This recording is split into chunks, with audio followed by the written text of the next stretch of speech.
A senior fellow with CEPA and director of the Master's Program in Global Management at the American University in Kiev. Thank you so much for joining us. Now, why this sudden escalation? Talk us through why we've seen this sudden escalation between Ukraine and Russia. What can we expect? How do we expect it will continue? And should Europe be concerned, as we heard from Dasha there, one of these missiles can reach Germany? Well, Isabel, thank you for having me. Always a pleasure. Unfortunately, this is no longer only the problem only of Ukraine. This is now a problem for Europe, for NATO, for the United States, and as a matter of fact, for the entire civilized world, because for the first time in history, an intercontinental ballistic missile, albeit an intermediate range one, has been used against any nation, in this case, a European nation, that so far has been fighting a purely conventional war. The reason Russia has done this is because they're obviously suffering, substantial, losses on the battlefield. They've lost a portion of their territories, in Kursk district, and their air and missile and drone attacks have not been as successful as the U.S. has been providing so far. Sufficient countermeasures, the Patriot missile batteries, NASAMS, and others. So now Putin and his regime have decided to up the ante, to actually escalate up to the nuclear level. I mean, yes, the missile was loaded with a conventional payload, but we don't know what will be inside that missile next time, and whether it will travel only to a Ukrainian city or, as your correspondent in Moscow said, to Ramstein, to Brussels, to a European capital. And so this is a blaring violation of international law.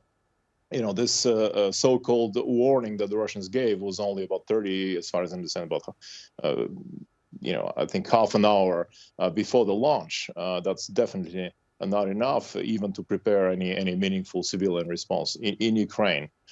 So the West must step in and put in the strongest possible terms and convey to the Russian leadership and remind them that, by the way, 30 years ago, Ukraine gave up on their nuclear arsenal, hundreds of missiles, thousands of warheads, and signed the so-called Budapest Memorandum, which no one has canceled so far. So we're talking about the US, the UK, and Moscow. Ukraine gave up voluntarily, willingly, its arsenal, its nuclear arsenal, the third in the world, to actually join the non-nuclear club, and now Russia is targeting them with a potential, nuclear missile. So that's something that is no longer a problem of Ukraine and has to be dealt with swiftly and decisively.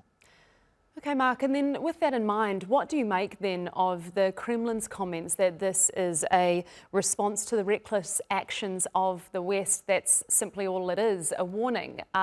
Do you buy that?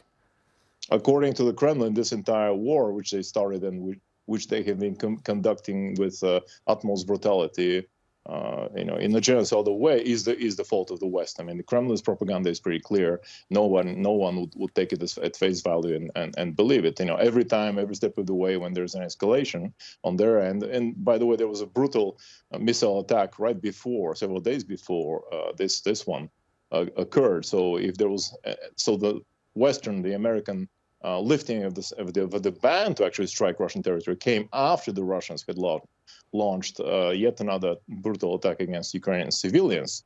Now, for Moscow to claim that this is an escalation because of some, fictitious Western transgressions is cynical, to put it mildly. And so, there's no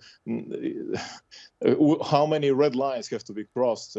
Indeed, for our own U.S. administration and for NATO actually to take action. By the way, the U.S. has opened an Aegis ashore base in Western Poland, whose function is actually to intercept exactly this type of missiles, originally from Iran, but also from the western territories of Russia.